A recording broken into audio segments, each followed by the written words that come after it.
Profesora, puede empezar, ¿sí? Gracias, muy amable Regián. Buenas tardes. Espero que hayan aprovechado bien la caipiriña con el almuerzo. Y ahora volvemos al trabajo. Esta sesión tiene en el programa 3 ponentes o 3 presentaciones, pero vamos a tener solamente 2. La de Marlene Bustamante, sobre factores ideacionales en reformas institucionales de la CAN, y la de Flavia Araujo y Janina Onuki sobre las perspectivas bajo el nuevo gobierno de Lula. El profesor Rodrigo Albuja, de Ecuador, que iba a participar, envió su ponencia, pero lamentablemente a último momento se le superpuso con una obligación de su grupo de investigación y está en trabajo de campo en una zona donde no tiene acceso a Internet. O sea que lamentablemente, aunque envió el trabajo, no vamos a poder ni presentarlo ni escucharlo, lo cual nos da un poco más de libertad para las dos ponencias. Propongo 25 minutos para cada una y luego abrimos el espacio de discusión. Y comenzamos con Marlene Bustamante. Gracias. Ya va. Buenas tardes. Buenas tardes. Buenas tardes. ¿Me oyen? Sí, sí. Sí, voy a intentar activar la cámara. Buenas tardes a todos. Muchas gracias a todos por la paciencia que han tenido realmente para organizar el trabajo, para la aceptación de las ponencias, esperar ponencias, etcétera, porque pues es bastante limitado a veces poder coordinar tantas actividades y tantos propósitos de investigación. Dicho esto, la siguiente lámina, por favor. Lo que voy a tratar son de los factores ideacionales en las reformas o en las adaptaciones institucionales de la CAN y el Mercosur. ¿Hay alguien que está moviendo las transparencias? Sí, vamos a ver acá. Bien. Entonces, pero lo que voy a presentar en esencia es un avance de la investigación y de lo que he hecho hasta ahora, puesto que de verdad que es un camino bastante de ir y venir, de búsquedas de información, de datos, etcétera. ¿Me oyen? Sí. Bien. Entonces, adelante con la siguiente transparencia. Lo primero que hice, porque lo que quiero es como mostrar el recorrido que he realizado. Entonces, lo primero que hice fue hacer una búsqueda en journals que tienen factor de impacto, en el sentido de poder encontrar investigaciones que traten estos temas: institucionalidad, integración regional o organizaciones internacionales, instituciones internacionales, instituciones regionales, integración regional, Unión Europea, Mercosur y CAN. Y de la Web of Science, pues solamente hay 2 de instituciones regionales, más no tienen que ver con integración regional. Luego, la Journal of European International Studies tiene sobre instituciones regionales y 98 de integración regional, pero no se cruzan. O sea, cada una trata como los temas distintos. Y luego así, un poco para detectar finalmente en la International Organization hay 618 trabajos, pero no hay sobre la comunidad andina o sobre Mercosur. El Journal of Common Market Studies tiene 2 trabajos sobre la Unión Europea desde el punto de vista teórico. Entonces, ¿qué nos lleva a esto? A detectar, por una parte, la escasez de investigación desde el punto de vista de investigación que muestre resultados de un trabajo. Y, por otra parte, también nos lleva a ver o encontrar las limitaciones que existen en la literatura para encontrar bases de datos que se puedan comparar. Y en todo caso, pues yo diría que esa es una de las cosas que salen a colación cuando se intenta hacer trabajo de investigación siguiendo el enfoque de la investigación comparada o el enfoque de integración regional comparada, que es el nuevo enfoque. Entonces, sí se encuentra en libros especializados, pero de nuevo, en los libros especializados se descubre la carencia de bases de datos que puedan, o de incluso en las páginas de integración de las organizaciones de integración regional, que muestren datos que yo pueda comparar. Por ejemplo, las decisiones el Mercosur aparecen en total, mientras que el total por año, mientras que en la comunidad andina no, aparecen una a una. Entonces, para hacer esas contabilidades y ese trabajo se convierte en un trabajo bastante difícil. Luego de esta búsqueda, y en todo caso de pedirle al GRIDAL que en cierta forma contribuya a ayudar a buscar formas de que los organismos de integración regional sistematicen y tengan patrones comunes de búsqueda de datos, eso es muy importante. Eso, por una parte, me reforzó la necesidad de, obviamente, hacer la investigación desde el punto de vista ideacional y con la investigación cualitativa. Y me lleva, entonces, a la búsqueda de qué factores. Sería la siguiente lámina, por favor. Aquí. ¿Qué factores? ¿Sí? ¿Qué constructos? Voy a tomar esta sería. Bien, entonces, aquí tengo parto pues del enfoque constructivista o el constructo de Wen, y me falta aquí decir que esta revisión o esta propuesta parte del inicio del grupo de trabajo en el cual trabajamos desde el año pasado con Rita y con Francisco Santos, en donde nos planteamos cuáles son las causas que conducen a los cambios en las instituciones. Entonces, el Wen es una lectura prácticamente básica que toma en cuenta el Estado y la construcción social en relaciones internacionales. Y en todo caso, avanza la identidad y los intereses como elementos importantes, partiendo de la idea de que es una construcción social. Y en todo caso, con el enfoque comparado nos lleva a ver el Estado latinoamericano o el Estado de Latinoamérica, más especificidades de cada Estado en particular comparado con los otros estados, que son efectivamente construcciones sociales. Y como construcción social, el Estado de América Latina tiene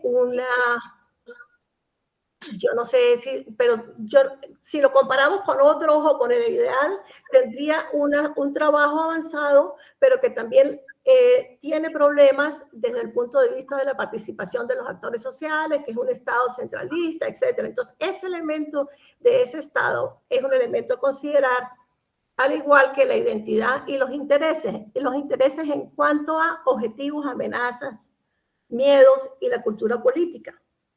Luego, la lectura de Prieto y Aguirre trabaja efectivamente los factores ideacionales, pero lanza la inercia y la identidad colectiva como factores ideacionales que justifican la resiliencia o la falta de ella en las organizaciones de integración regional, y lo hace a partir de un trabajo de la comunidad andina.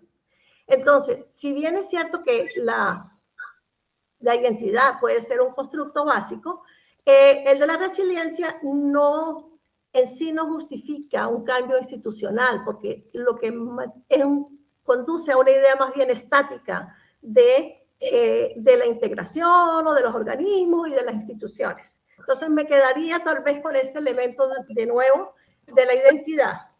Y luego Sabine, Sauruger y Festerpan lanzan que el cambio institucional es una variable dependiente que está influenciada por las crisis externas y fundamentalmente del uso que le den los distintos actores a estas crisis externas. Entonces, estas crisis externas explican también los cambios institucionales. La siguiente lámina, por favor. ¿Conseguido pasar? Sí. Luego, Rice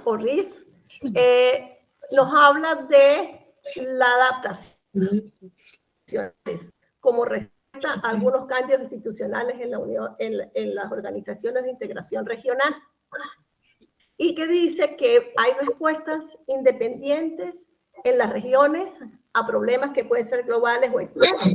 Y entonces estas formas de difusión, porque hacen énfasis en la difusión, que puede ser una difusión directa o indirecta, mientras que Yuna y Lenz señalan que hay 3 elementos importantes para explicar estos cambios o la difusión, vamos a decir más bien la difusión de los modelos de la integración regional. Y entonces en este caso serían la identificación del problema, que generalmente se da en una región particular, el diseño y las soluciones institucionales que se dan mediante una adaptación selectiva o de transformaciones que se den para adaptarla. Y la siguiente lámina, por favor.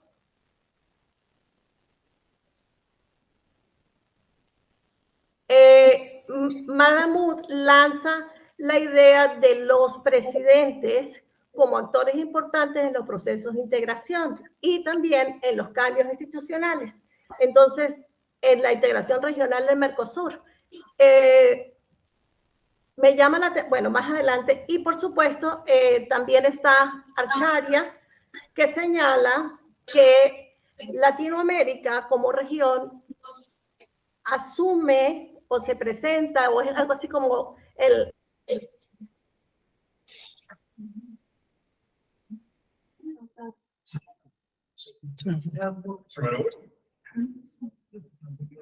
Ahora vai continuar. Professora, nos oye? Professora Rita, nos oye? Sí, ¿Alguien? los oigo. A la que no oigo es a Marlene. Ah, entonces pasó con ella de trabajo internet.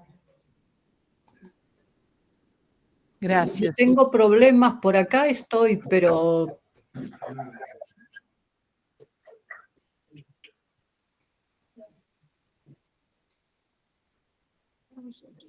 ¿se habrá caído la línea o el sonido?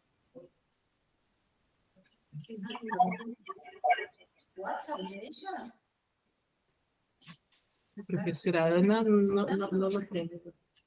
¿Alguien tiene el WhatsApp de profesora Ana? No sé, un minutito, voy a ver si lo tengo. Acho que a professora Rita tem. Sí. Voy a buscarlo, un minuto. Professora Rita, acho que El profesor Briceña también lo A ver, aquí está. está. Aquí está.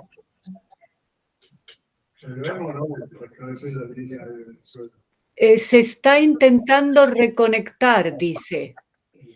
Ah, vale. Está intentando reconectarse, me dice el mensaje. Gracias. Vamos a dar, como gracias a Dios tenemos un poco más de tiempo, demos 2 o 3 minutos a ver si lo logra. Si no, la opción sería ir a la segunda ponencia y luego que se reconecte, pero vamos a esperar un poquito, por favor. Mientras tanto, voy a hablar para aprovechar el tiempo. Y quería agradecer la presencia de la audiencia que hemos tenido esta mañana y que hemos tenido ahora a pesar de la digestión, la hora de la siesta y demás. Y creo que hoy tenemos un poco más de tiempo y podemos seguir discutiendo al finalizar este grupo, esta sesión, podemos seguir discutiendo o retomar algunos de los temas de la mañana si hay interesados en hacer preguntas y están los participantes. Marlene. Entonces, bueno, Malamud habla, yo creo que esta parte sí me oyeron, ¿verdad? De la diplomacia presidencial y de la importancia de los presidentes en la toma de decisiones. Sin embargo, llama la atención que los presidentes, en el caso del Mercosur, no los hayan incorporado como parte de la estructura institucional, pero sí aparecen en la pestaña al margen como declaraciones presidenciales. Luego, Acharya señala que Latinoamérica se inscribe como líder importante del regionalismo a nivel mundial, puesto que cuando se estaban creando las Naciones Unidas y otra serie de organismos multilaterales, insistió en la necesidad de crear la OEA, la CEPAL, etcétera, y otra serie de organismos multilaterales, y luego cuando se crean los organismos, la integración regional para América Latina, en cierta forma, a través de la LALC, los movimientos que justifican y los objetivos que justifican la integración regional en América Latina siguen siendo esos: independencia política. Por supuesto que eso tiene que ver un poco con la soberanía latinoamericana, nacional, nacionalismo, etcétera, el desarrollo o la idea de un desarrollo económico importante y, por supuesto, ser actor importante en los procesos de integración regional, pero en su inserción global, o sea, actor importante en las relaciones internacionales. Y en esos tres objetivos se mantienen a lo largo de todas las experiencias y todos los propósitos de integración regional en América Latina que hay que tomar en cuenta. La siguiente, por favor.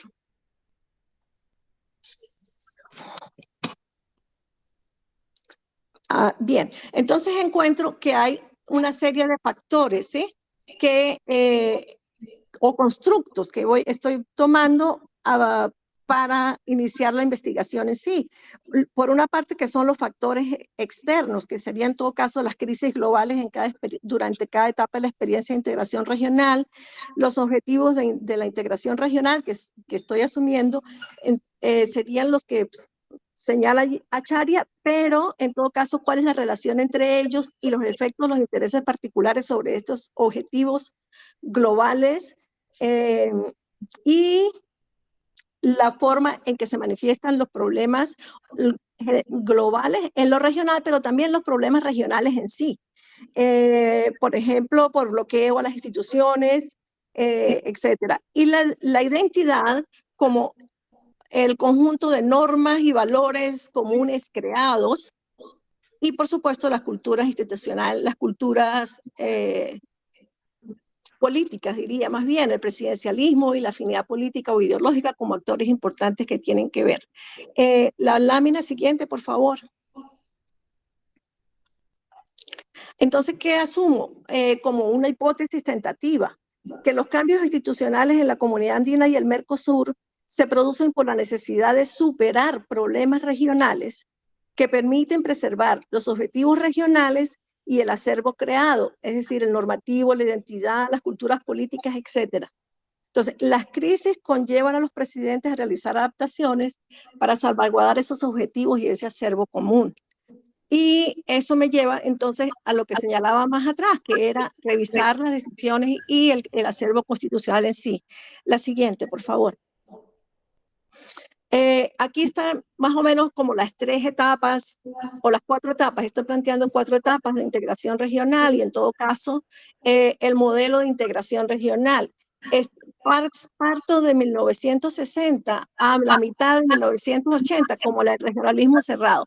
Pero esta idea del regionalismo cerrado o de, pudiéramos decir, por sustitución de importaciones hasta cierto punto, es una idea que viene también dándose a nivel global en el sentido de Europa para recuperarse de la guerra y recuperar su espacio, sus mercados, su estado, y en América Latina para superar el vacío que deja las exportaciones que está dejando de colocar en Europa una vez que Europa se coloca o recupera ese espacio. Entonces hay un excedente de producción en América Latina, especialmente en Argentina, Brasil, México, que deben colocarlo, y para ellos la idea de la integración regional es un factor importante. Entonces es cerrado porque era proteger a América Latina y tener ese mercado.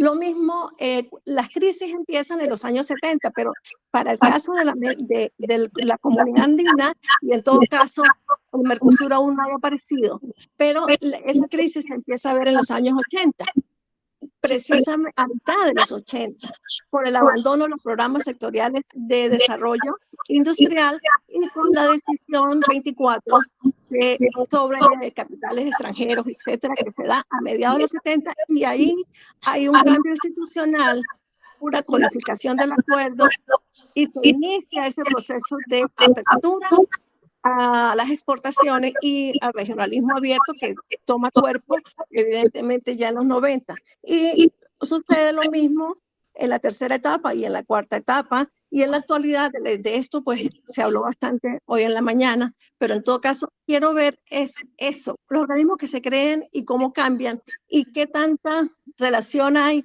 entre estas crisis globales, regionales y los cambios y locales. La siguiente, por favor. Aquí intento hacer una comparación en términos de acervo normativo, de decisiones, porque estoy centrándome en las decisiones. Entonces, ¿qué es lo que estoy viendo aquí? Haciendo coincidir con crisis, que estoy viendo que el año 83, 84, son los años de menor desarrollo en la primera etapa. Lo primero en el 75, perdón, luego en el 86 y luego en el 96, para finalmente ver otra crisis en el 2012 en el caso de la comunidad andina. Y si nosotros pudiésemos comparar esos desarrollos institucionales, vemos que cada experiencia de integración está respondiendo en cierta forma de maneras distintas, de acuerdo a sus situaciones particulares, a sus grados de desarrollo.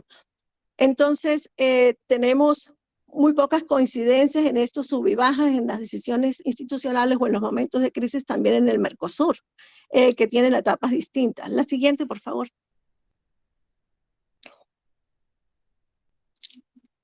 Bien, lo que pasa es que lo estoy viendo aquí. Los momentos de crisis que los estoy viendo, ya va.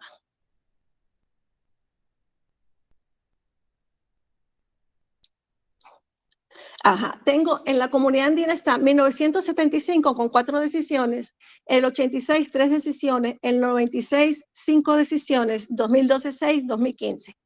Lo mismo en el Mercosur, 95, 2001, 13, 16.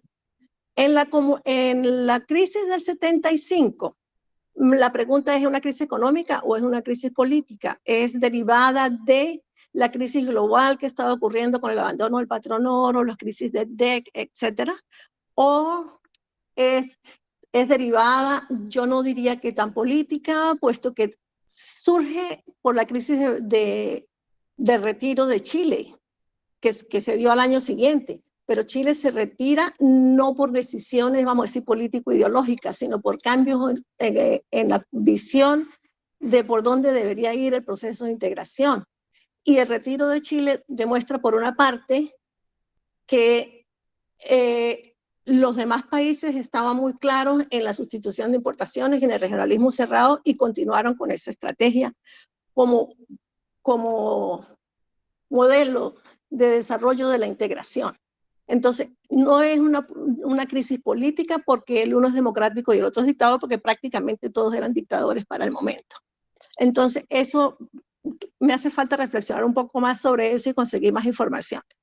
En el año 75, aquí está la crisis. En el 86 tenemos la crisis global de la recuperación y del modelo europeo, del modelo norteamericano fundamentalmente, pero en la región eran las dificultades para pagar la deuda precisamente que se había incurrido para cumplir con los programas sectoriales de desarrollo institucional, y eso llevó a la codificación y a la revisión del acuerdo. En el 92, que no tiene que ver con la crisis institucional en términos de decisiones, se produjo el golpe de Fujimori y la suspensión del Perú. Sin embargo, desde el año 92 al 94 son los años de más actividad institucional. En consecuencia, esa crisis política pareciera que no tuvo mucha relación, excepto por excluir a Perú durante ese tiempo, pero luego cuando se reincorpora, precisamente da origen a la reactivación del proceso de integración y al cambio institucional con el protocolo de Trujillo. Y luego la crisis siguiente, la del 2003, hoy esta tarde, en la mañana se habló, 2005 y 2006, pero fundamentalmente es la crisis por la libertad para abrirse. Unos países querían continuar con el regionalismo abierto y otros querían recuperar a cierta forma el regionalismo o instaurar el regionalismo poshegemónico, y eso también genera una crisis y, por supuesto, cambios institucionales. La siguiente, por favor, es la del Mercosur. De nuevo, allí están los momentos de crisis institucionales del Mercosur. En el 95, si bien en el 91 se creó el acuerdo, no hubo realmente, y se crearon los órganos institucionales, pero no había una estructura burocrática que le hiciera ese seguimiento a esas decisiones, y realmente se paraliza hasta cierto punto que en el momento en que se aprueba el protocolo de Preto y se aprueban los organismos encargados de adelantar el acuerdo, el Mercosur cobra vida, impulso, y le da un dinamismo importante que se va a relacionar también con el crecimiento del comercio intrarregional o intra-Mercosur. Lo mismo con el 2001, con la crisis económica y la compensación de las asimetrías entre la crisis entre Brasil y Argentina, pero también había otra crisis emergente que era precisamente la crítica al regionalismo abierto y a los programas liberales. Luego, en el 2013,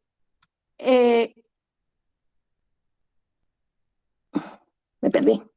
En el 2013 y en el 2016, en síntesis, que lo que busco es articular esas sucesiones entre crisis globales, regionales y cambios institucionales, pero es como una especie de efecto mariposa en algunos momentos, y en otros momentos parece que hay situaciones particulares en sí que afectan el relacionamiento entre los países de la organización. ¿Cuáles son mis dudas? Que es la siguiente lámina. O cómo estoy. ¿Cómo analizar la identidad, las normas y los valores comunes creados o preexistentes? Y siendo los objetivos de la integración regional, construcciones sociales, hasta dónde los objetivos nacionales conflictúan con la integración regional. Y por supuesto, cómo acometer el análisis del presidencialismo, la afinidad política e ideológica, y en qué medida influyen en estos actores en pro y en contra. Mucho va a ser trabajo de análisis de contenido, y estoy contando con actores que estuvieron o formaron parte de las organizaciones de integración regional, de esa idea del neofuncionalismo, de que de tanto compartir y tener objetivos comunes y trabajar en conjunto podían llegar a adquirir cierta confianza y cierta importancia de que los objetivos de la integración regional pueden y deben, que la integración regional debe continuarse, bien sea por organismos, por medidas sectoriales u otras. No sé si me extendí demasiado, pero hasta aquí quiero dejar y quiero plantear mis dudas. Gracias. Muchas gracias, Marlene. Vamos a seguir a continuación con Flávia e Janina, por favor. Então, Ok. mais uma vez, buenas tardes a todos e todas, boa tarde a todo mundo. Estou muito feliz de estar participando dessa mesa. Gostaria de agradecer a professora Rita, a professora Regiane, a professora Edgar, e agradecer mais uma vez por essa oportunidade de poder discutir nosso trabalho. A professora Janina Onucchi, infelizmente, não pôde estar aqui hoje, então eu vou fazer a vez de apresentar esse trabalho e discutir um pouquinho. Ainda está incipiente, eu peço permissão para falar em português, vou tentar falar mais devagar para que todos possam me entender. E antes de começar a falar do meu trabalho junto com a professora Janina, especificamente, eu gostaria de dizer que o trabalho da professora Marlene é muito interessante, porque o meu mestrado eu fiz sobre a comunidade andina. Eu discuti justamente o papel da Colômbia e da Bolívia dentro dessa institucionalidade andina, e eu lembro que os professores me perguntavam no Prolan, onde eu fiz o mestrado, mas por que comunidade andina, né? Então, refletindo um pouco o que a professora Marlene mostrou no trabalho dela, a falta de bibliografia, a falta de estudos a respeito de um bloco tão parecido com o Mercosul, anterior, mais antigo, desde 69, primeiro bloco subregional da América Latina, e que passou pelos mesmos problemas, atravessa as mesmas dificuldades, e parece que a gente não aprende com essa experiência, né? Até a professora Regiane e o professor Bruno Teodoro têm um trabalho a respeito da comunidade andina. É um dos poucos, assim, você seleciona para encontrar trabalhos em português, principalmente, que falem da comunidade andina. Então, eu fiquei muito encantada com a apresentação da professora Marlene, faço questão de ler o trabalho posteriormente. Eu acho que tem tudo a ver, são características muito similares. Mas, sem me estender muito, vou começar a apresentar o nosso trabalho, a nossa ideia de trabalho, principalmente para falar sobre as perspectivas do novo governo Lula a respeito do Mercosul. Por que a gente teve essa ideia, professora Janine Onuki e eu? A gente partiu de um pressuposto que está nesse livro aqui, que é o Reconstrução do Brasil.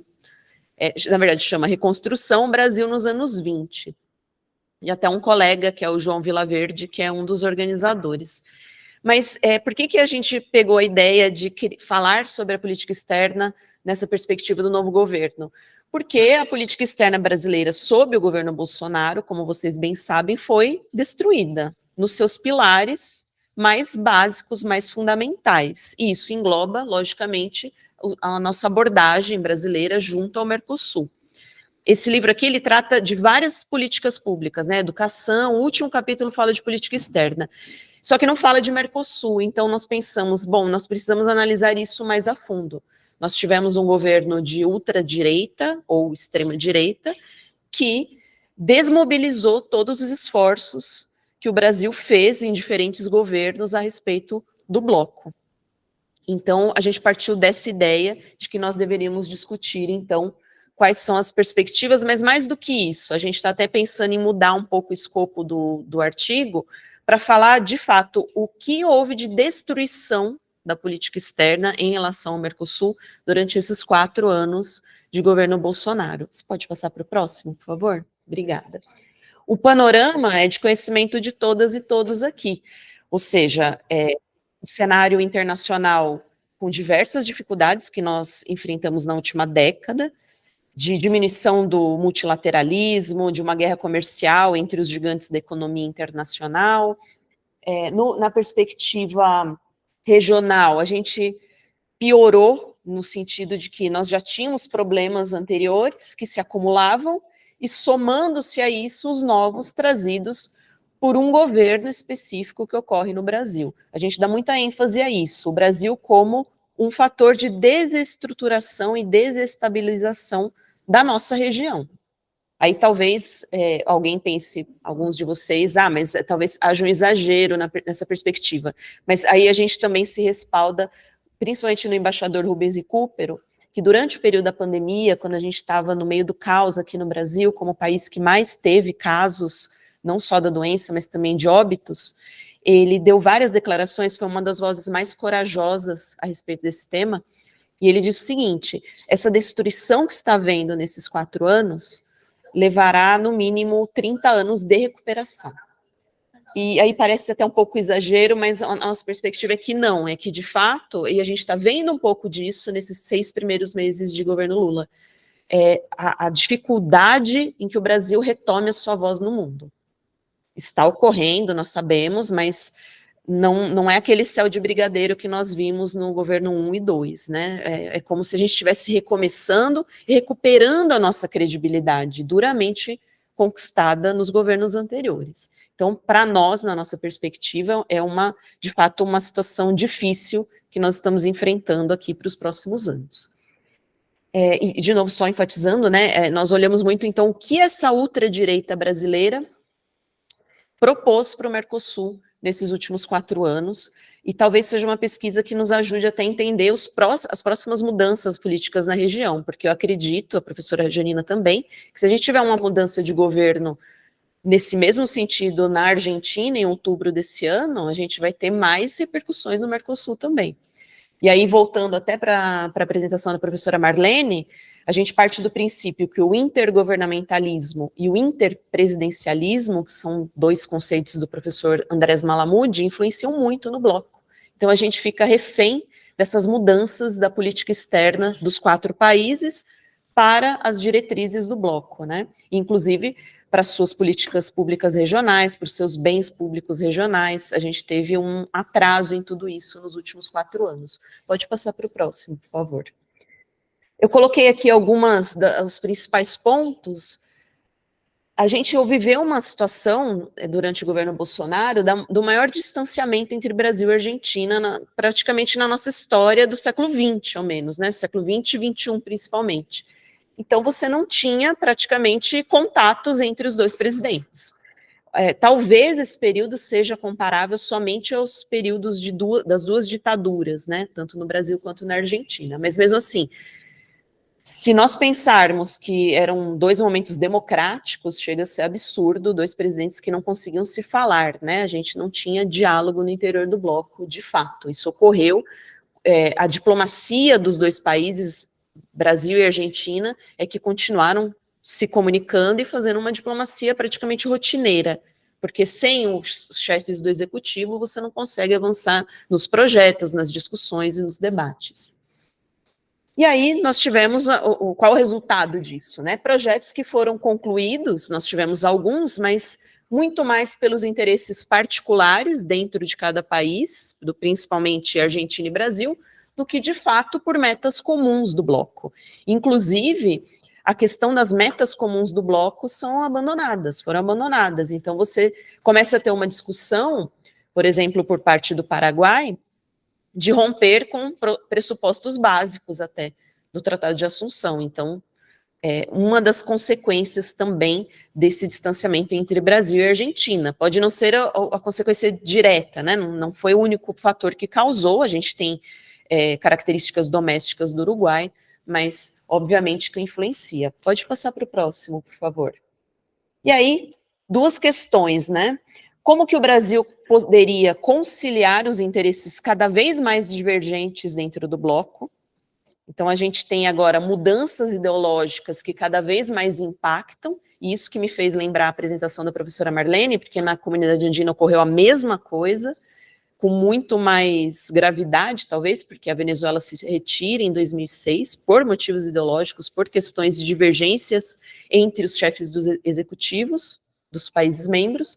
A gente está vivendo uma situação muito similar no Mercosul, e a pergunta, né, de milhões, como a gente disse, como o Brasil poderia, já que se propõe a fazer uma liderança do bloco, ou pelo menos na retórica, né, não que faça de fato, muitas vezes deixou a desejar como recentemente, mas que a gente consiga, ao menos, propor elementos comuns de consenso entre os membros, que a gente consiga levar o Mercosul, junto com os nossos parceiros de bloco, para um caminho de consenso, de conciliação, eu diria até. E aí uma outra questão também de fundo que nós colocamos, que se os membros ainda estão comprometidos com os objetivos do Tratado de Assunção, que essa é uma pergunta que ainda não foi feita, não foi colocada dentro do bloco. Ou será que nós precisamos repactuar os nossos objetivos originais? Não que isso seja um problema, mas para qual direção?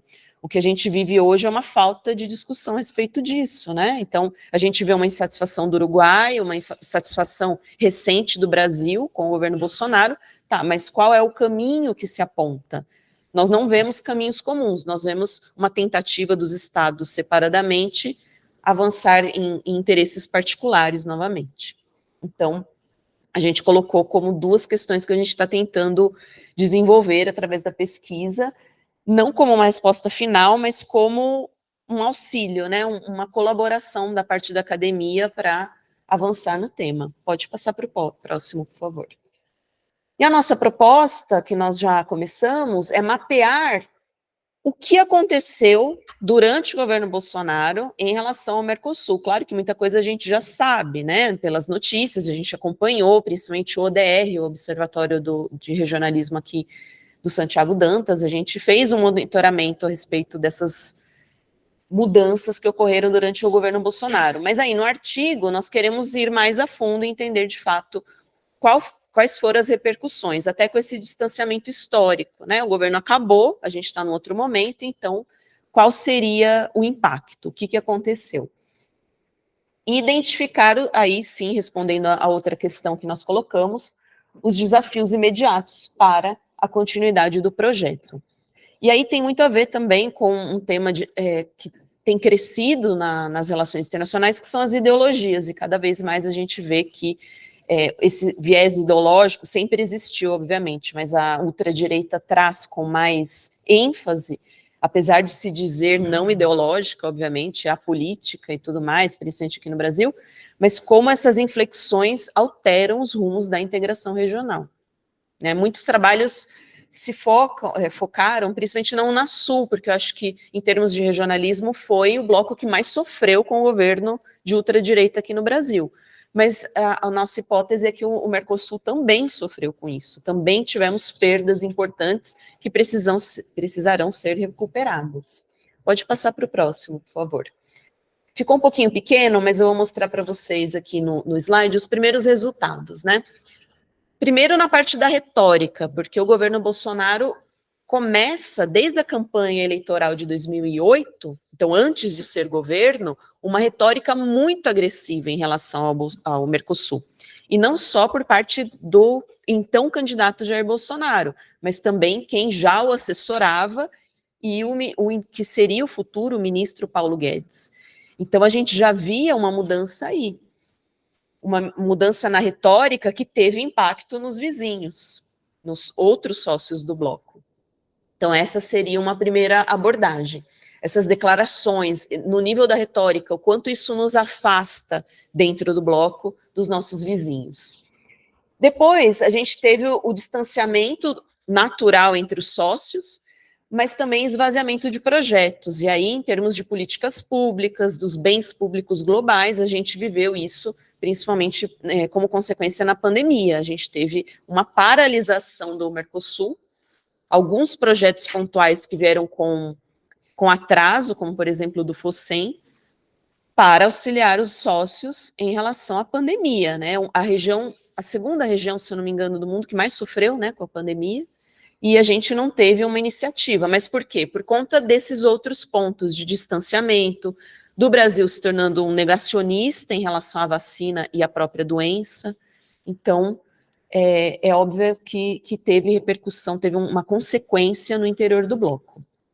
Aí, como medidas mais práticas, eu já vou encaminhando para o final da minha apresentação, para falar de comércio, que acaba sendo o que nos uniria de forma mais pragmática. Mas nisso também a gente teve propostas e ações da ultradireita que têm impactos até hoje.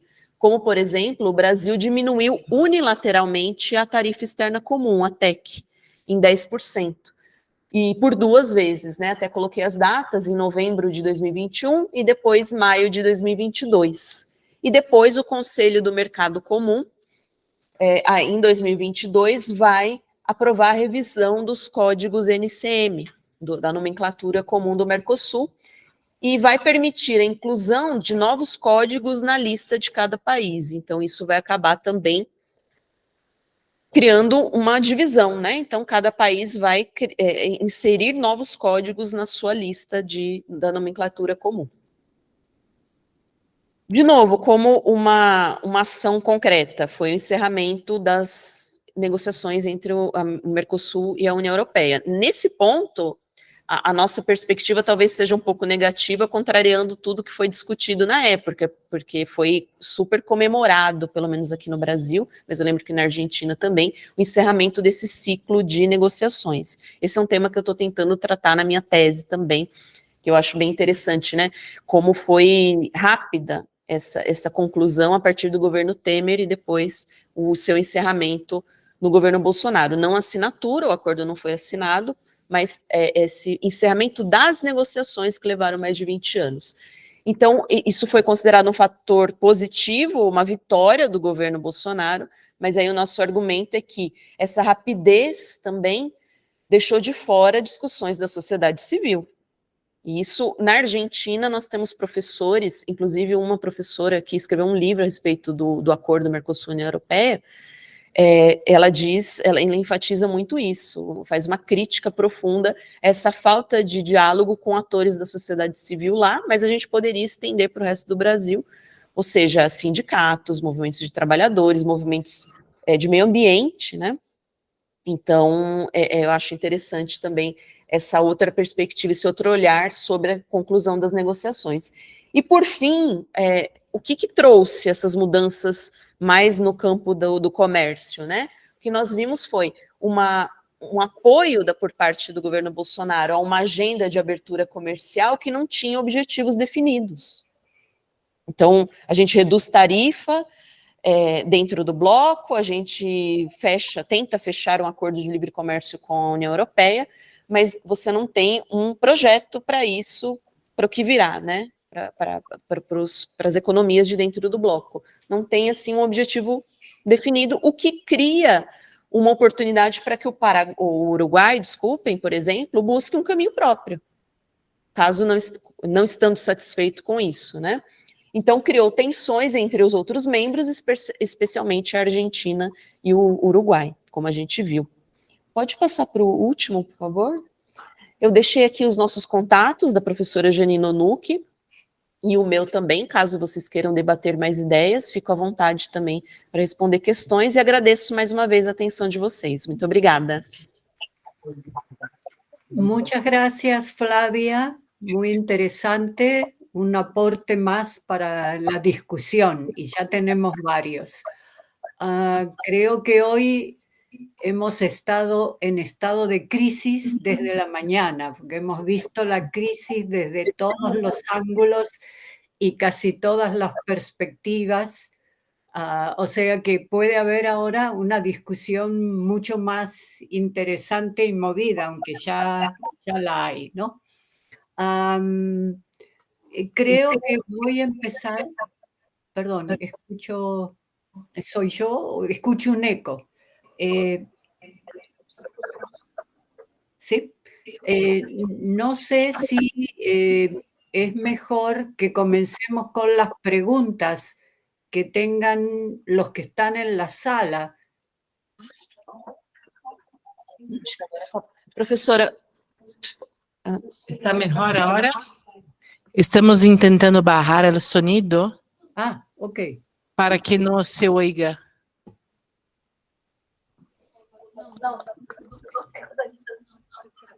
nós aqui. Sí. Son ustedes que bajaron, perfecto. ¿Y ahora?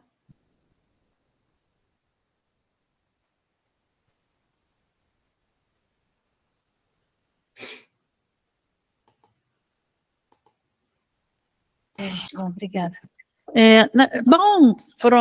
Gostei muito das apresentações e gostaria de fazer um comentário. Eu estou falando em português porque ele é direcionado para a Flávia, mas se tiver algum problema eu posso mudar, me avisem.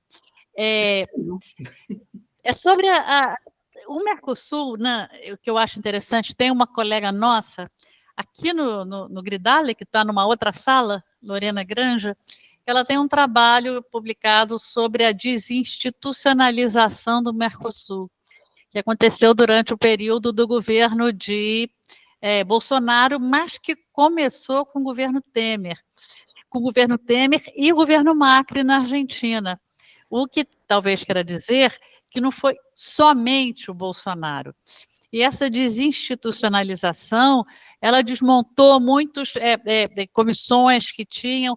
Eles criaram uma regra que a comissão que não se reunisse por 2 anos estava automaticamente extinta. Como eles não financiam encontros, as comissões foram caindo uma a uma, né? Reduziu o orçamento de funcionamento da secretaria, né? Mas que digo, começou claramente foi com o governo de Michel Temer e seguiu no governo de Bolsonaro. Então, eu acho que essa é a primeira coisa que pode pensar, que eu não sei se é somente a presença de um governo populista, né, ou extrema-direita, como no caso do Bolsonaro, que seja o responsável por isso. Então, acho que é só essa reflexão que eu queria comentar e queria sugerir, né, que de repente, saindo aqui da sala, no intervalo, você converse com a Lorena, que eu acho que ela vai ter muito a dizer.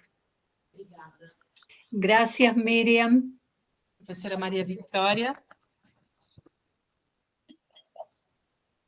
Gracias.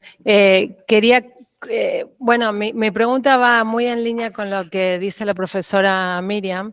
Yo justamente estuve trabajando esta cuestión de los populismos en términos comparados entre Unión Europea, el caso de Hungría y Polonia, y el caso de Brasil con Bolsonaro, perdón, el caso de Mercosur con Bolsonaro, ¿no? Y un poco en línea, digo, con lo que decía la profesora, no es la primera vez que aparecen acciones unilaterales, acciones sin consultas. O sea, Brasil devaluó en el 98 sin preguntarle a Argentina, sin preguntarle a nadie. O sea, por dar un solo ejemplo, ¿no? Entonces, esa es la gran pregunta, porque además en lo retórico sí, inclusive Ernesto Araújo, ¿no? Araújo dijo que tal vez Brasil podría haber la posibilidad de salir, que el Mercosur no sirve para nada. Otra cuestión, por ejemplo, Temer ya pedía la flexibilización de la decisión 3200 del Consejo Mercado Común, ¿no? Y eso es lo que pide hace años Uruguay. Entonces digo, ¿hasta qué punto es algo original de Bolsonaro? Sí, la retórica, ¿no? Porque en Uruguay sí se ha escuchado esa retórica en algunos momentos, pero en Brasil pero ¿hasta qué punto ese pedido de flexibilización, esas acciones sin consultas o unilaterales son realmente patrimonio, quiero decir, del gobierno de Bolsonaro? ¿No? Esa es un poco la pregunta. Y creo que falta, no sé si lo mencionaste y no te escuché, que por una iniciativa de Paraguay se dejaron de elegir de forma directa los parlamentarios del Parlamento del Mercosur durante el gobierno de Bolsonaro. Nunca hubo, solo Paraguay y Argentina, pero quiero decir, directamente hubo una decisión de los gobiernos de dejar de elegirlos directamente en forma democrática. Bueno, eso es todo. Gracias. Gracias, María Victoria. José Briceño, y no veo otra mano por ahora.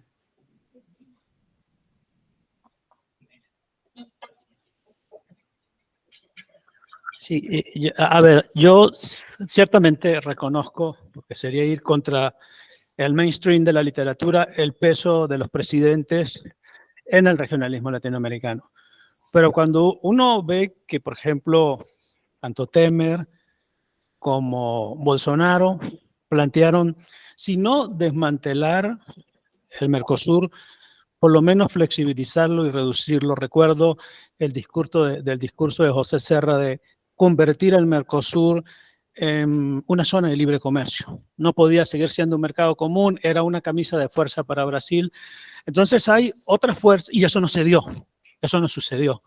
Mercosur sigue siendo un mercado común, tiene un tema complejo con la unión aduanera, de arancel externo común ahora diferenciado, pero sigue siendo lo que se planteó en el Tratado de Asunción.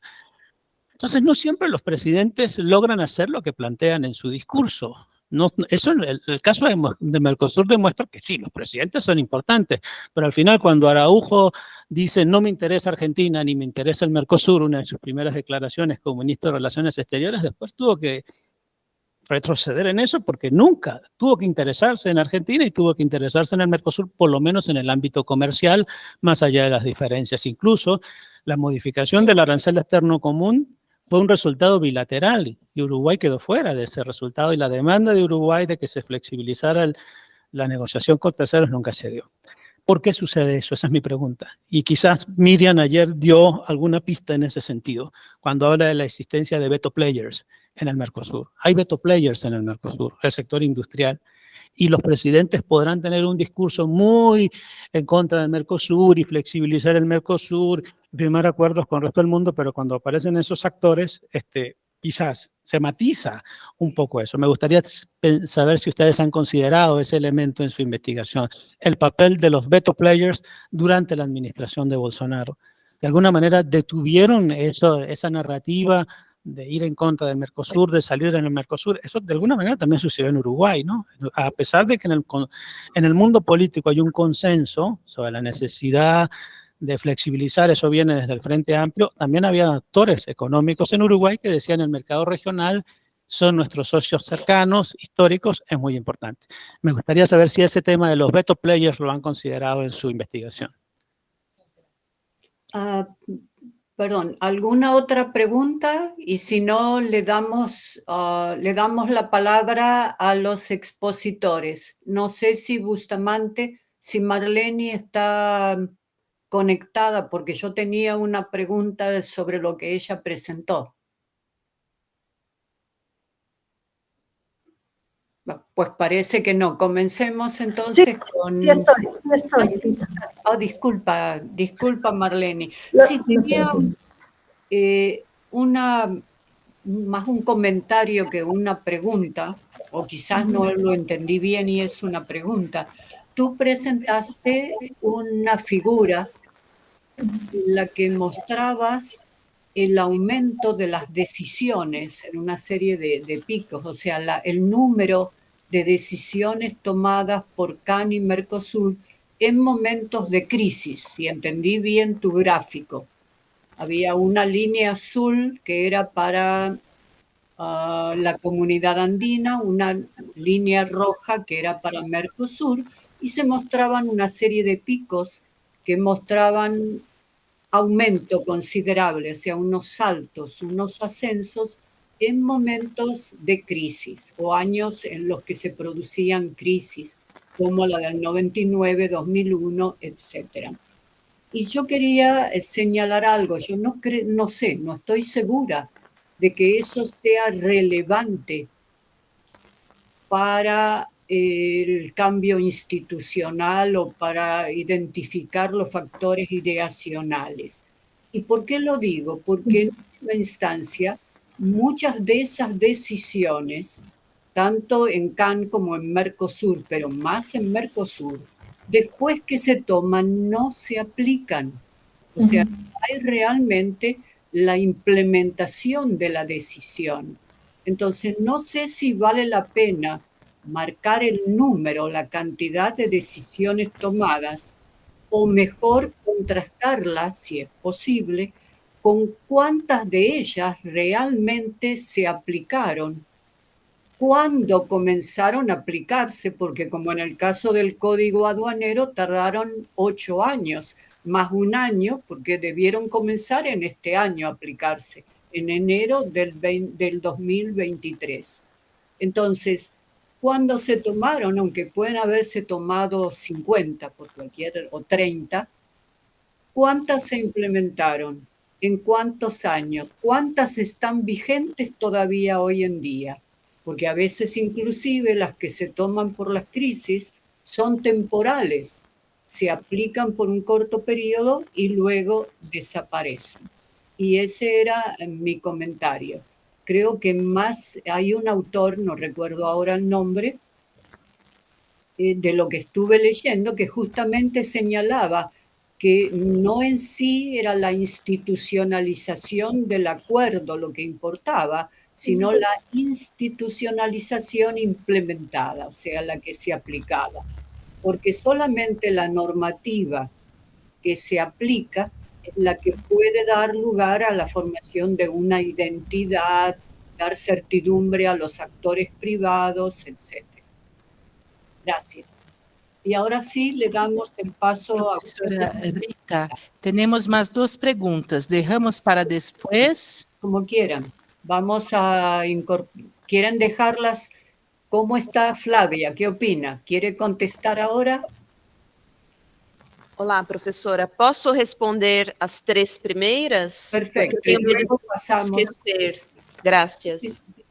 Eu vou começar do fim para a primeira pergunta. Mas é interessante porque a professora Maria, o professor... Desculpa, eu esqueci o nome do professor, é o José Briceño, desculpe. E a professora Miriam, os 3 comentários me fizeram pensar em várias coisas e eles estão relacionados, porque eu acho que passou um pouco da nossa... Não estava no nosso radar, de fato, as considerações que vocês fizeram. Do professor Bricenho, essa questão dos veto players, ela ficou muito presente na minha tese, porque na relação com o Mercosul e a União Europeia, com o acordo, fica evidente, né, a questão dos industriais, tanto do Brasil quanto da Argentina, tanto segurando, freando o acordo, e depois nesse avanço extraordinário, né, para não dizer outra coisa, num breve período de tempo. Só que eu não tinha pensado em relação aqui ao artigo que eu estou propondo com a professora Janina, então agradeço o seu aporte, eu não tenho essa resposta. O que eu também lembrei durante a sua fala é que a CNI e a Fiesp lançaram 2 estudos, se eu não me engano, logo no começo, meio que colocando panos quentes e mostrando a importância do Mercosul. E depois você já tem um arrefecimento da retórica mais violenta e mais agressiva. Não era a minha intenção, mas eu acho que eu não vou conseguir escapar disso, porque a gente estava olhando muito para os chefes do executivo, para o chefe do executivo, no caso, o Bolsonaro. Mas eu agradeço muito. E depois a questão da professora Miriam sobre o Temer, né? Porque, de novo, quando eu penso na minha tese, foi obrigatório analisar o período Temer, que é quando tudo começa. Inclusive a aceleração das negociações. Então, obrigada por indicar a outra professora, com certeza eu vou consultá-la, porque talvez a resposta não esteja no governo Bolsonaro somente. A gente até consiga ver ali questões exclusivas dos últimos 4 anos e da ultradireita, mas sem dúvida esse processo de desmonte ou de tentativa de flexibilização, como a gente queira chamar, começa anteriormente. Então, com certeza, a gente pode até pensar, junto com outra professora, mais aportes sobre isso. E, por fim, a questão da professora Maria Vitória, talvez a gente tenha que olhar para além do Brasil também, né? Porque a resposta não está só no Brasil, a gente está fazendo algo muito paroquial, pensando no Brasil, até por força de aproveitar a bibliografia, outros estudos que a gente tem. E é uma mania que nós temos aqui na Academia Brasileira, né? Que acho que a gente precisa corrigir, inclusive, porque a gente acaba perdendo do foco outras medidas dos outros sócios que acabam influenciando ou até entrando junto com alguma medida que o Brasil fez. Então, a gente vai precisar analisar também esse alinhamento ou não nessas questões. Então, agradeço também. Não tenho uma resposta, vou precisar aprofundar o artigo junto com a professora Janina, mas até pensei em mudar o artigo agora que eu conversei com vocês, agradeço muito, eu pensei, será que a gente continua nisso? Por sorte ficou gravado, eu vou apresentar para a professora Janina, que é minha orientadora de doutorado, para a gente repensar esse trabalho e ver o que a gente consegue contribuir, então, inclusive para as questões de vocês, eu agradeço muito. Marlene, entonces. Sí, bueno, empiezo. Con relación a los picos que plantea Rita, bueno, eso efectivamente es una exploración que he venido haciendo y efectivamente planteaba al inicio de la presentación la dificultad que existe para hacer ese seguimiento, no solamente por el volumen, sino por el contenido, porque efectivamente las decisiones no eran los picos, efectivamente lo que yo estaba mostrando, eran las caídas, precisamente, y luego que después de esa caída hay un pico. Entonces, es la caída cuando hay un bloqueo institucional, cuando hay un bloqueo de un modelo, y luego hay un repunte, como dicen, o un relanzamiento, quienes señalaban que del proceso de integración o de los procesos de integración. Entonces, estos repuntes tienen que ver con estos cambios institucionales y en el contenido. Por ejemplo, así que lo trabajé como con más detalle, el caso del cambio del regionalismo cerrado al regionalismo abierto, que es precisamente el abandono de la decisión 24, creo que fue por la 220, más la de los programas sectoriales de desarrollo industriales, se dieron en el 86-87, cuando se le da, en el caso del programa, libertad a los países para que adelanten sus programas de desarrollo y que continúen con sus planes de desarrollo nacional. La crisis era derivada de distintos factores, obviamente no precisamente los ideacionales, y tal vez los ideacionales eran los que los estaban paralizando, mantener este modelo, mantenerlo lo más que se podía, cuando las circunstancias no lo permitían por el nivel de desarrollo industrial que tenía cada uno de los países de la comunidad, por la inversión ingente que se debía hacer para mantener los programas o para ponerlos a funcionar, más por las limitaciones a la inversión de los capitales extranjeros. El convertir eso en empezar a declarar institucionalmente, por eso digo el acervo normativo, porque las instituciones son tanto la norma como los órganos. Y entonces cuando hay ese cambio en el órgano y en la normativa es que se producen los destrabamientos, por ejemplo, en el año 86, en el 84, el haber abandonado estos programas de inmediato, la mayoría de los retardos o las faltas de cumplimiento de los países desaparecen. De 600 incumplimientos pasan a 20 incumplimientos. Y no es precisamente por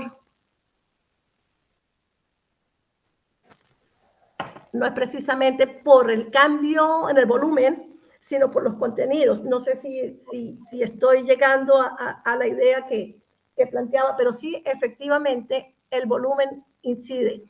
Estoy intentando hacerlo también por contenidos y por programas, por sectores.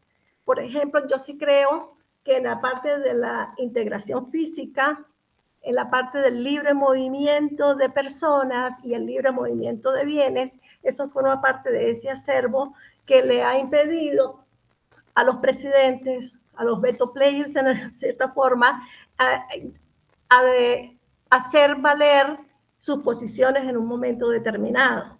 Porque, vamos a decir, en el caso de Venezuela, para retirarse de la comunidad andina, tuvo que cumplir, a pesar de que venía incumpliendo desde el año 99, tuvo que cumplir sus 6 años, tuvo que cumplir su programa de arancelario durante los años siguientes. Fue necesario hacer un acuerdo parcial de retiro con los países de la comunidad y de hecho le sirvió luego a Venezuela todo este sistema de integración física, por la integración de carreteras, por la integración aérea, e incluso para los migrantes. Si es en cierta forma, Argentina es uno de los países que más ha cumplido con esa política migratoria, o sea, de que la diáspora ha podido llegar a toda Sudamérica, y es precisamente por esas decisiones que se tomaron en algún momento y que los países han venido respetando. Entonces, es cuestión de ir detalle por detalle, y sí agradecería mucho cuando recuerde el nombre del autor para hacer esta revisión.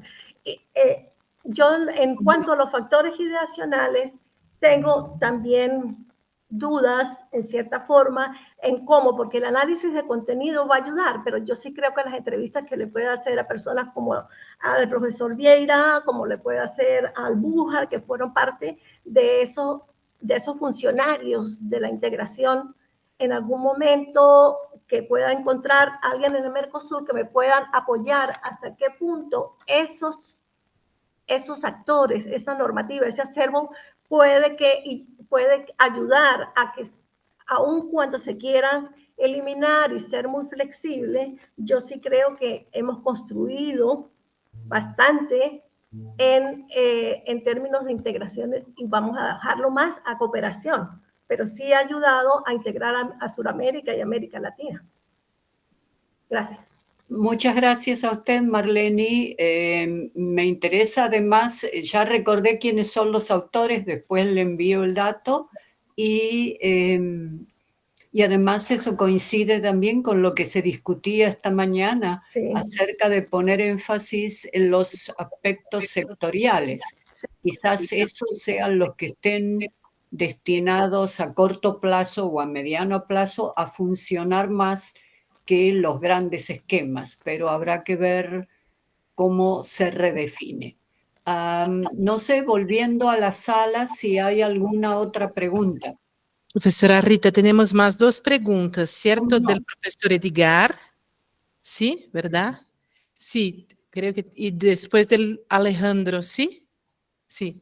Y ya aviso que tiene el café y pan de queso, ya me escribieron, listo, esperando en el cuarto andar, así que creo que vamos a cerrar en más dos preguntas, ¿no?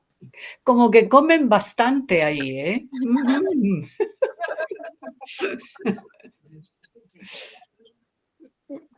Un saludo especial, Rita Marleni. Gracias. Yo quería brevemente hacer una reflexión Gracias. alrededor de la temática central que hemos discutido hoy, es la temática de la institucionalidad.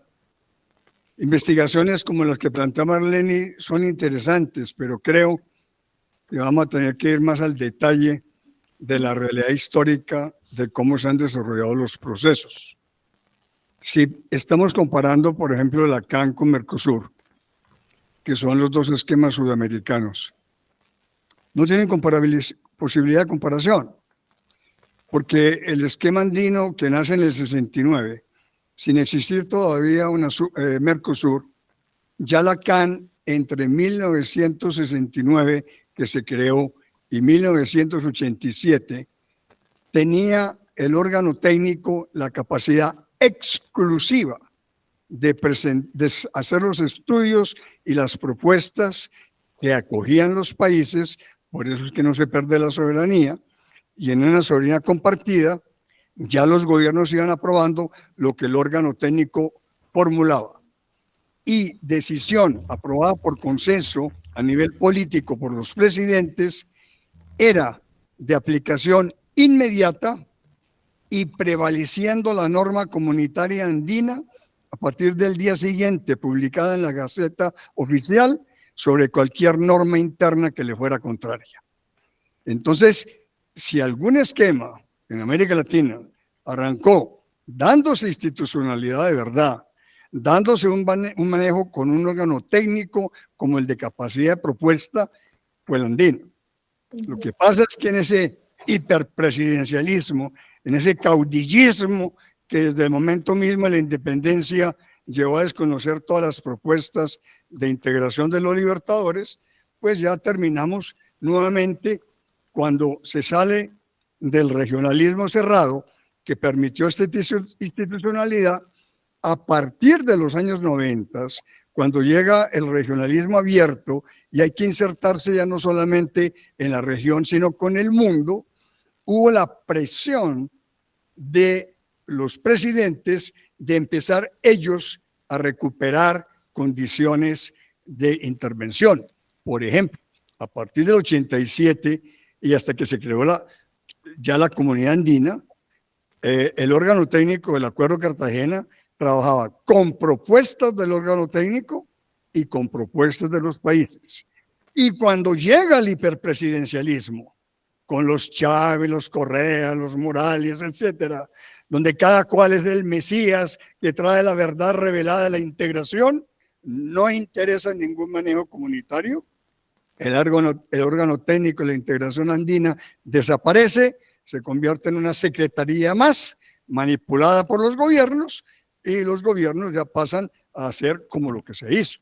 Porque después de haber logrado inclusive desde el órgano técnico en los 90 una participación directa de los presidentes andinos discutiendo punto por punto de todas las medidas que se estaban tomando, el propio presidente Chávez desde el 99 participó en ellas hasta el 2005, ya no solamente con la famosa integración comercial, sino también con la integración social política en la que él participó y en la que se aprobaron toda una serie de decisiones.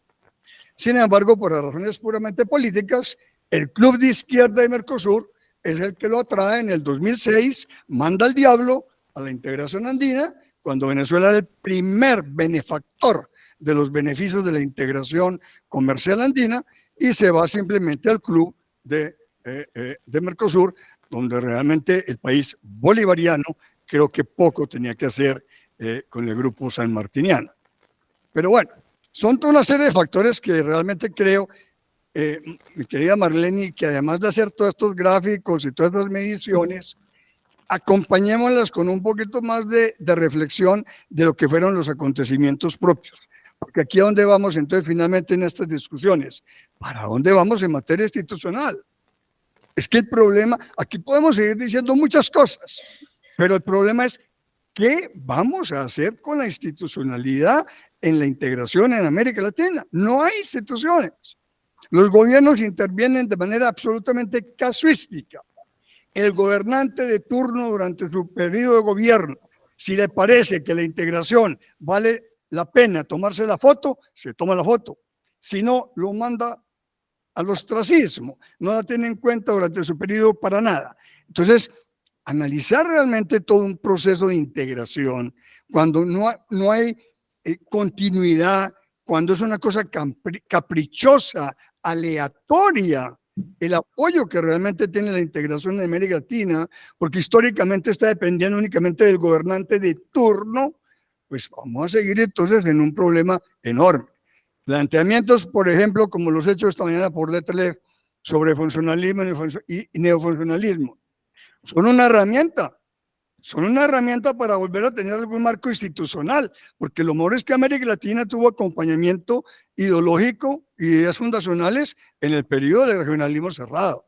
Cuando ya llegó la apertura, bueno, fue simplemente la concepción mundial de la apertura mundial que venía del mundo desarrollado y la concepción ideológica de la integración latinoamericana simplemente se dividió en razones puramente ideológicas. Si era un gobierno de izquierda, qué bueno la integración política y social. Perdón, Si era un gobierno de centro derecha, qué buena la integración económica y comercial. Cuando la integración es multidimensional. Entonces quería simplemente recordar esos elementos. Muchas gracias. La historia de nuestra Muchas gracias, Edgar. en cuenta. Gracias. Quedaba una última preguntita, pero Gracias, okay. Marlene. Por si hay que contestar la pregunta última de Alejandro, creo que era. Sí, por favor.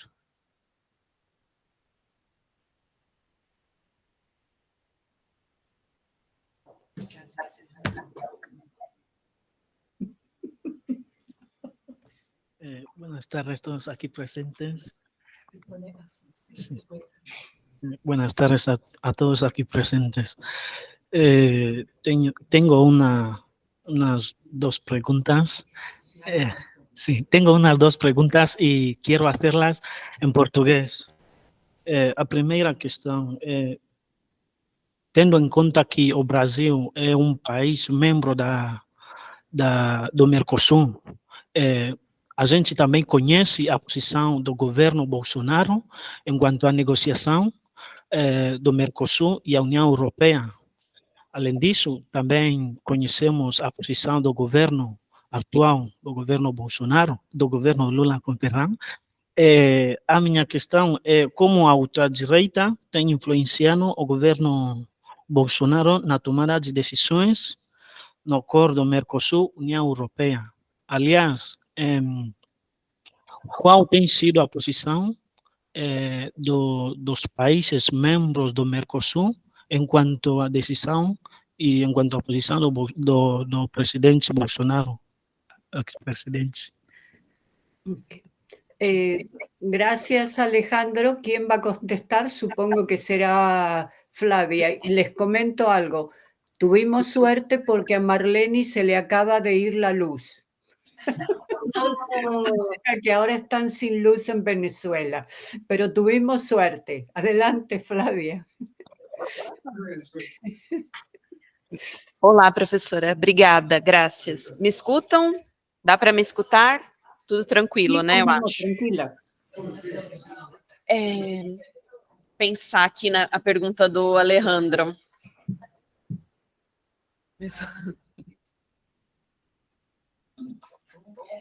Bom, Alejandro, muito obrigada pela sua pergunta. É interessante pensar nisso também. Eu vou adiantar alguma coisa que eu estou tentando criar da minha tese, se você me permitir, para respaldar a minha resposta. Mas o que a gente teve aí desde o governo Temer, como bem lembrou a professora Miriam, foi um rápido alinhamento nos governos dos 4 sócios do bloco. Que isso era um dos fatores que atravancava, segurava a negociação, o encerramento das negociações. Então, até eu fiz entrevistas para minha tese e uma pessoa do Itamaraty disse que foi uma coincidência astrológica, que não vai se repetir nunca mais, provavelmente, dos 4 governos de ocasião, naquele período, concordarem ou entrarem num mínimo de consenso, vamos acelerar essas negociações. Aí a gente poderia, num esforço maior, né, em um artigo futuro, pensar o que aconteceu dentro de cada sócio. O meu olhar, por enquanto, é só para o Brasil, né? Por que essa mudança? Por que resolveram, de fato, apoiar o Brasil, ainda na época do governo Temer, nessa decisão de acelerar as negociações? Claro que não é o único fator. Essa questão de acordos comerciais, eu descobri isso ao longo desses 4 anos, elas envolvem fatores externos e internos de cada sócio, né, dos blocos de integração. Então, elas são complexas de analisar por conta disso. Você sempre deixa alguma coisa de fora, né, porque as pessoas sempre me lembram, não, mas teve um alinhamento também com a União Europeia, você não pode esquecer disso, guerra comercial com a China. Então, eu separei um capítulo só para falar de fatores externos, para não atrapalhar a minha análise sobre o que aconteceu no Brasil, no período Temer e Bolsonaro, e também não deixar de atender a essas questões que todo mundo levanta, né? Não estou ignorando o que ocorreu, um outro alinhamento no cenário internacional. Mas respondendo à sua segunda questão, em relação ao governo Bolsonaro especificamente, né?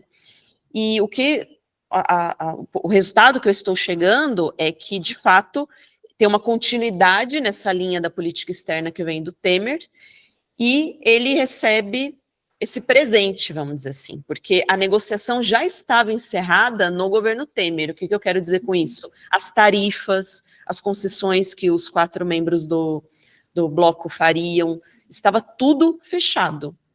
Fechado, eu quero dizer assim, resolvido no governo Temer. O que faltava era aquele impulso final, que aí o governo Temer acaba e não tem condições de fazer.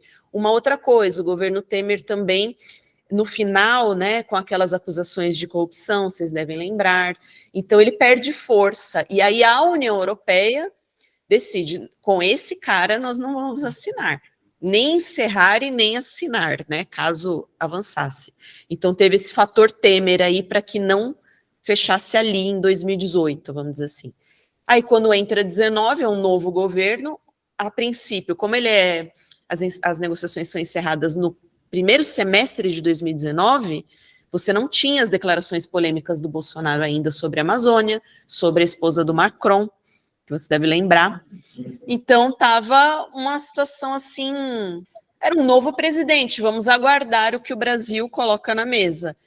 Então, se encerram as negociações, ainda era o Ernesto Araújo, né, da parte do Itamaraty aqui no Brasil, e depois que a gente vai ter todos os problemas. Se vocês lembrarem, foi mais ou menos em julho, foi depois, eu acho, da conclusão das negociações, que você tem aquela grande queimada na Amazônia, que o céu fica até escuro aqui em São Paulo, né?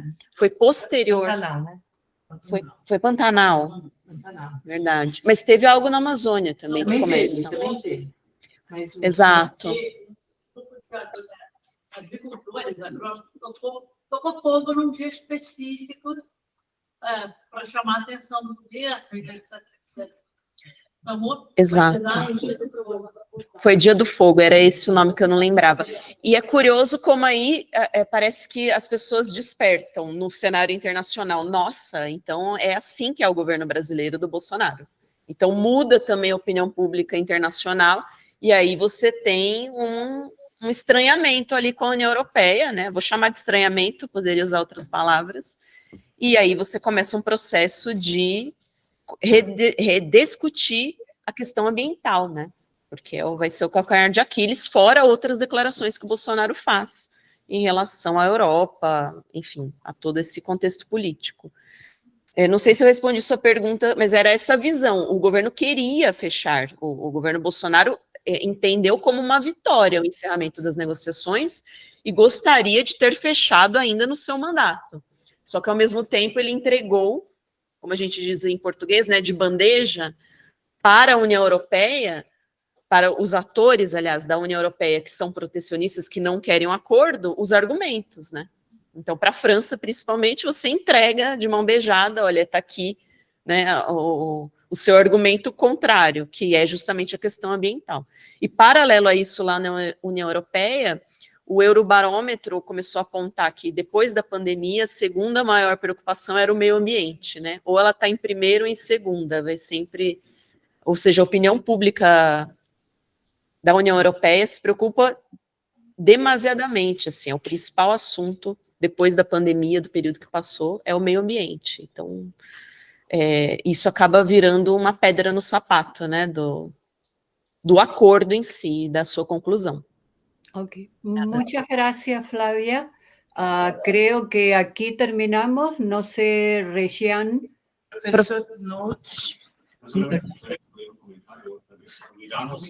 Aquí miramos en esa fase de negociación del acuerdo Unión Europea y Mercosur, no solamente fueron gobiernos liberales en América Latina, hubo también un presidente Trump en Estados Unidos con una política proteccionista muy fuerte. Eso explica también por qué ambos lados, la Unión Europea y el Mercosur, tenían intereses en ese acuerdo, también como contrapeso contra la política de Trump. La historia pasa rápidamente, pero tal vez en 2 años más vamos a tener el mismo presidente de nuevo. Y si hasta ese momento no hemos firmado el acuerdo, tal vez con un nuevo Trump lo vamos a lograr. Graças.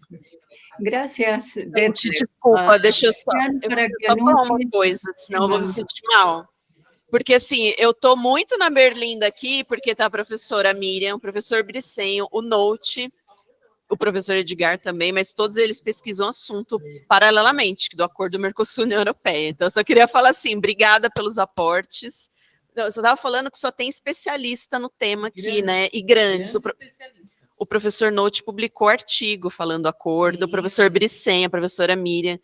Então, professor Edgar, só para dizer assim que eu estou na berlinda aqui para responder essas perguntas, mas eu agradeço muito os aportes de vocês. Muito obrigada.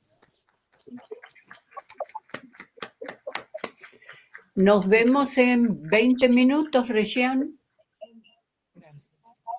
20 minutos. Sí, 20 minutos. Ok, gracias. Foi ótima, foi ótima. Regián,